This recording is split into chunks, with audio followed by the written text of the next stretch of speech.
Survival horror is often attributed to nightmarish creatures, dark stories, and jump scares. Lots and lots of darkness and jump scares. And while all these things are true for the genre, we often tend to overlook the things that exist beneath all of these visual cues, the thematic elements of survival itself. I've personally never been a huge fan of the horror genre. I know this seems weird considering what I'm talking about, but I never actually really liked horror because I always felt that it was just not my thing. I didn't watch most of the traditional horror movies, aside from really the first Scream movie, but there is something specifically about survival horror when it comes to video games that spoke to me in a way that other horror just couldn't. Survival horror breaks down the human psyche to its most primitive form, the form that simply wishes to live. Survival horror harkens on this idea of the will to live in a way that many other genres do not. Survival horror also portrays the dark and bleak sides of life, the dreadful parts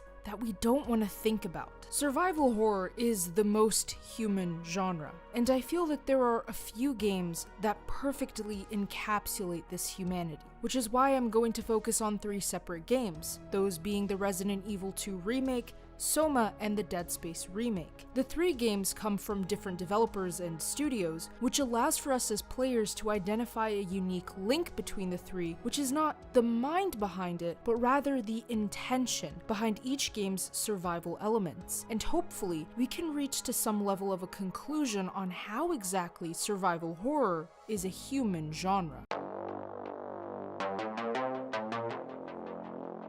In order to even begin our analysis, we need to come up with a proper definition for what survival horror is. That way, we can relate back to a central point. Survival horror is traditionally known as a subgenre of horror games where the game's design is purposely made to take more control out of the hands of the player. You often have limited supplies, low health, or are impaired in some way, shape, or form. Survival horror often builds itself around puzzles that players must solve in order to advance in the game. In addition to this, jump scares and sudden attacks are used to keep players constantly in a state of suspense. The first time survival horror was used to describe a video game was Resident Evil in 1996 when it released in Japan. The idea of survival horror is to place the player in a state of near isolation in a hostile, or at least potentially hostile, world. Combat is not really the main focus of survival horror, as the idea is you need to survive. Combat comes as a last resort, because you probably don't have enough ammunition or resources to engage in heavy combat most of the time anyways. IGN described survival horror as being, quote, different from typical game genres, in that it is not defined strictly by specific mechanics, but subject matter, tone, pacing, and design philosophy. Survival horror enemies are often horrific and potentially even disturbing to look at. And the idea is to pitch to the player this dreadful anxiety where you don't know what enemy you will encounter next. Survival horror also plays heavily into sound design elements such as sounds or music that indicate to a player that something is coming. Soundtrack pieces such as motifs indicate sometimes the presence of a certain enemy. Much of the survival horror genre is inspired by H.P. Lovecraft, slasher films, and Japanese horror like No Theater and Endogawa Rampo's books. Prior to Resident Evil, games like the 1982 Atari 2600 game Haunted House began to introduce the elements of what would eventually be dubbed survival horror. Although the term would only be coined when Resident Evil released, many believe that the true first survival horror game was Malcolm Evans' 3D Monster Maze. Released on the Sinclair ZX81 back in 1982, Monster Maze is a first-person game that featured a weaponless player where the player cannot fight the enemy T-Rex and can only escape by finding an exit in the map. Monster Maze was truly a game that understood survival horror, and the sense of what Edge stated was, quote, fear, panic, terror, and facing an implacable, relentless foe who's going to get you in the end. This pretty much sums up the lens from which I attempt to view survival horror from. Resident Evil was the first to have a formula that would later be copied by pretty much every other game that tried to emulate it. There were many games afterwards that were even dubbed Resident Evil clones, and so Resident Evil coined and popularized this idea of a video game that puts you in a vulnerable state while you faced off against a seemingly unstoppable foe and unbeatable enemy. That leads me into my next discussion, which is on Resident Evil 2. The Resident Evil 2 remake was the first Resident Evil game I decided to play. To be honest, I'd always been the least interested in such games because I was never the biggest fan of zombie horror and that sort of thing. However, I'd heard a lot about Resident Evil from a variety of players, and I knew that it was popular, so eventually I caved and decided that I'd finally try it. I figured that even if the game turned out to be not as fun as I wanted it to be, it was alright because I did buy it on a really nice discount. Losing $10 is not that painful in the grand scheme of things. It's better than losing $80, you know what I mean? Funnily enough, I actually bought the game over winter. So after finally being rid of those pesky final exams and enjoying a nice long winter break before my next semester came to scoop me right back into the jaws of evil academia, I got to play some Resident Evil 2. The game instantly appealed to me because it was truly the first video game I'd ever played that made me feel like I was in a constant state of adrenaline. Not knowing what to expect and not knowing what was coming ahead was crazy. It was like actually trying to live the role of Leon or Claire. Now, I did pick Leon because he's Leon, and honestly, right off the bat, this game was insane. You start off by going to a gas station surrounded by zombies, with basically no means of protecting yourself. You're not overpowered like in Doom, and you're not really anything special. Resident Evil 2 positions you right off the bat as this regular human trying to just survive. Leon is a police officer that works for the Raccoon City Police Department. So he does have that going for him, but even so, as we see when Leon finally gets to the police station, most of the cops have been killed by the zombies. It instantly displays to you the stakes at hand and the difficulty of the present situation. Resident Evil 2 also has a stalker character in Mr. X, which only adds even more to the stakes at hand in this game. You are constantly on the verge of being threatened by this beast, and you don't know when he's gonna come for you. Escaping him is difficult and full of terror as well. Resident Evil 2 forces you into a position where you have little to no tools or weapons, and you must find them as you go. But finding them requires you to be put into complicated situations, where you need to face off against seemingly unstoppable zombie hordes. Oftentimes, your only way to something is to go right through them. Yes, Resident Evil has its funny moments, but if you look at the base behind the game, it's absolutely terrifying. Humanity is slowly collapsing around you, and the people you once considered to be colleagues, friends, allies, neighbors, and whatever else are suddenly now your enemies. They are not even human anymore. It's a pretty raw and terrifying experience because the thing we fear most is the thing that is uncannily inhuman. In addition to this, the idea of things suddenly changing, although possible at any time, is a difficult situation because we never know what to expect. We never know what could happen, and that unknown factor is something difficult and complicated to contend with. Anxiety is the most prominent feature of Resident Evil 2 that I happen to notice. When we are in a room in Resident Evil 2, there is a chance that a zombie will attack us. Is that chance currently present in the room?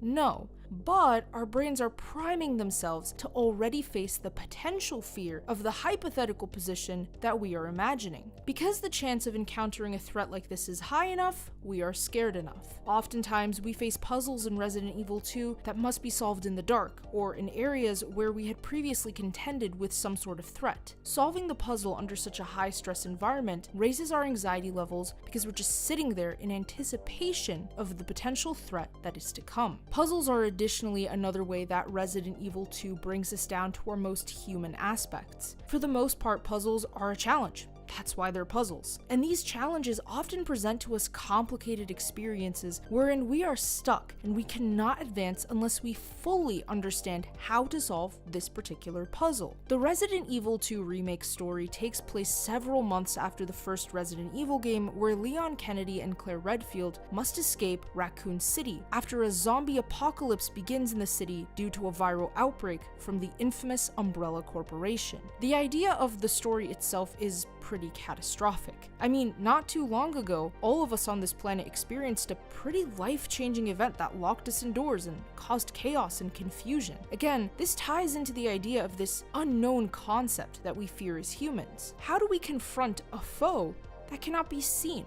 as in the case of a virus. We can try to combat it with scientific resources, but what if everything collapses around us? What if everything falls apart? What would we do in such a situation? What if we were just trapped in the dark with nowhere to run, go, or hide? What if we knew the threat was right there, but we were virtually powerless to stop it? And this is where SOMA excels as well.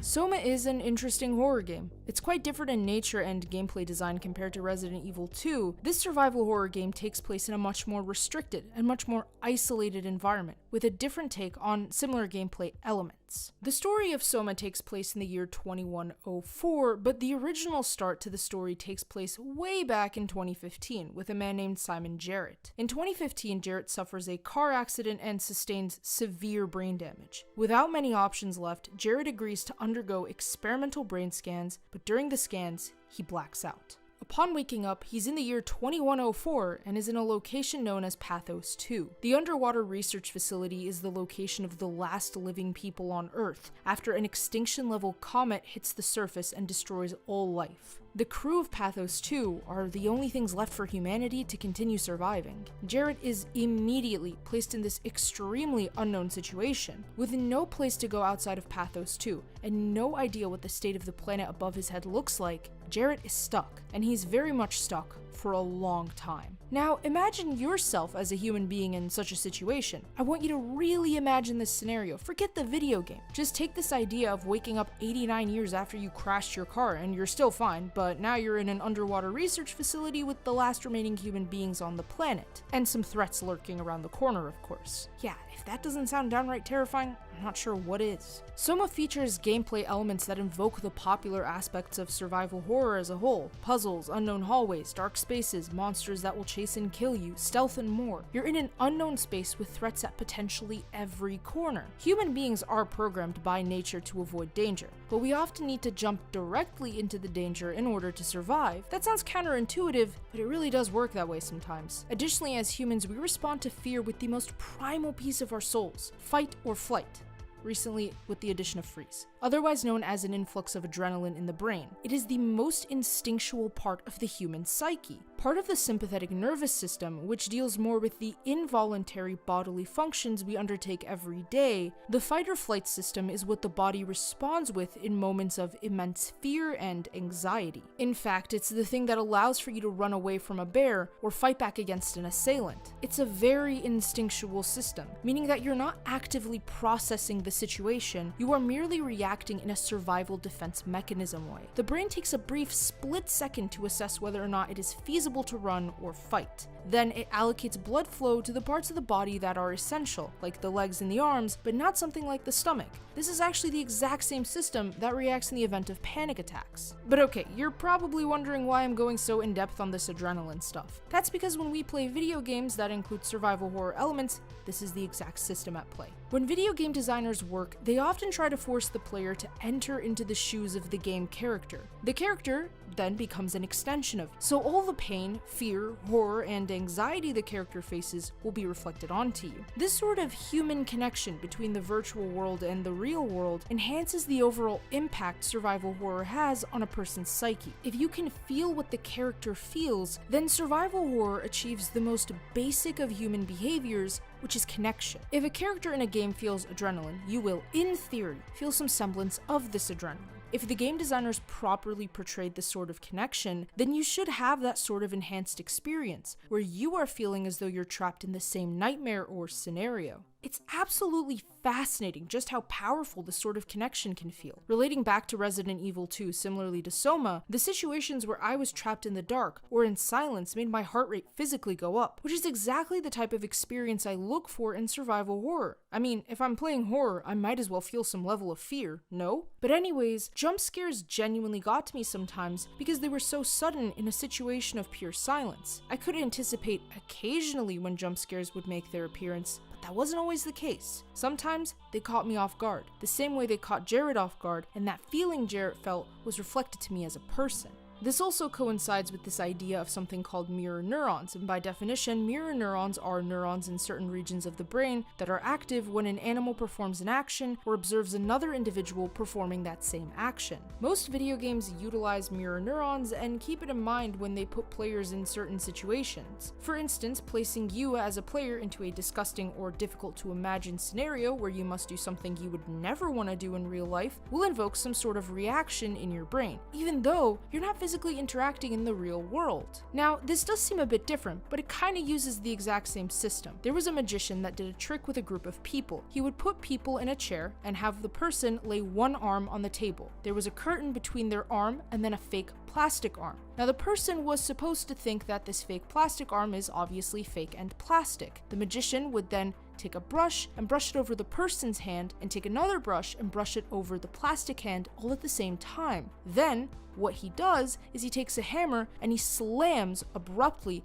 the plastic hand. Now, you would think, well, it's just a plastic hand. Obviously, it's not going to hurt you. But the participants actually felt fear and potentially even pain because their brains somehow translated that fake plastic arm as their own arm, therefore an extension of their physical selves. It's almost the exact same thing with a virtual video game character. Game designers have to use a decent level of psychology in order to curate these sorts of things in the player, and that's why it feels so intense when we play horror games like SOMA. But of course, Dead Space is one of the best masters at integrating all of the psychological pieces of survival horror into one game. But I will be speaking about the Dead Space remake, as there were some improvements made to the overall game with the remake, and I felt that it would provide the best vessel for this discussion.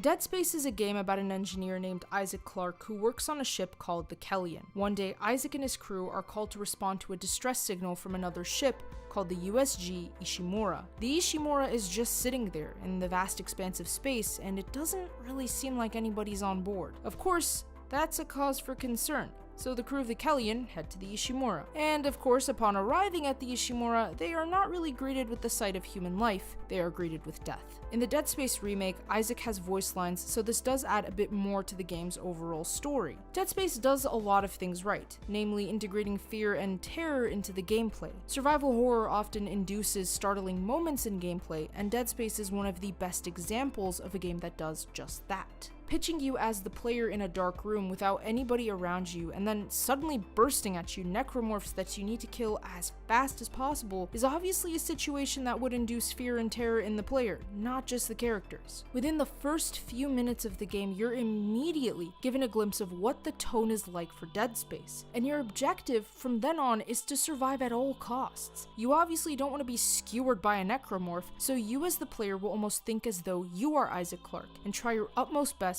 to book it as fast as you possibly can. The beauty of game design is the ability to create genuine fear for the player to feel. For the most part, we are conditioned to expect jump scares and sudden actions from horror. But where the game designer's work comes into play is understanding how to make us as people feel the fear. And that's why Dead Space is such a perfect example of a human game. But the secondary piece of the brilliance of a game like Dead Space is the display of a human being defying the odds. One of the things that I want to point out is that although survival horror pitches us as people in the most dire, bleak, and hopeless of situations, ultimately, the will to survive pulls the protagonist out of even the darkest and bleakest of situations. I really like this quote from an article on Game Developer where neuroscientist Maral Tajarian says, quote, "Similarly in Dead Space, some players can plan their confrontations by prepping themselves to orient their attack to nearby vents or gratings. In fact, once they do, their experience with the game is not one of fear, but of confrontation and seizing power." End quote. Dead Space also brilliantly utilizes darkness to curate a sense of hopelessness. By cutting off our access to the light, the game preys on the most common human fear ever, fear of the dark. We are scared of the dark, not just because it's dark, but because we don't know what actually lurks out there. Light provides security and a sense of control because we can see and actively pay attention to our surroundings. But in the dark, anything and everything could be lying in wait out there, and that's what really gets to people. Dead Space, SOMA, and Resident Evil 2 all cut off your access to the light, and by doing that, you are cut off from the former sense of security that you might have had. You are cut off from humanity, and you are simply left with your own human self. I think that survival horror offers a unique glimpse into human nature. By isolating you from the world, forcing you into situations that seem impossible with very little equipment, and then expecting you to survive, these games provide us as people a glimpse into the darkest and deepest parts of our own humanity. I honestly recommend everyone play at least one survival horror game, because it truly does leave a lasting impact on you when you analyze and explore it from the lens of something beyond just a game. The next time you play something like Dead Space or Resident Evil, or really any survival horror game, think about the humanity behind these games and try to imagine yourself in that situation. I guarantee you, it'll change how you perceive them. And with that being said, thank you all for watching. If you enjoyed that video, feel free to leave a like, and don't forget to subscribe with notifications set to all so you never miss out on a single upload. Comment below your thoughts on survival horror games, and don't forget to check out our website for gaming news, entertainment, and more. The link to that, as well as all of our other links, are in the description below. Thanks again, and I'll see you all in the next video.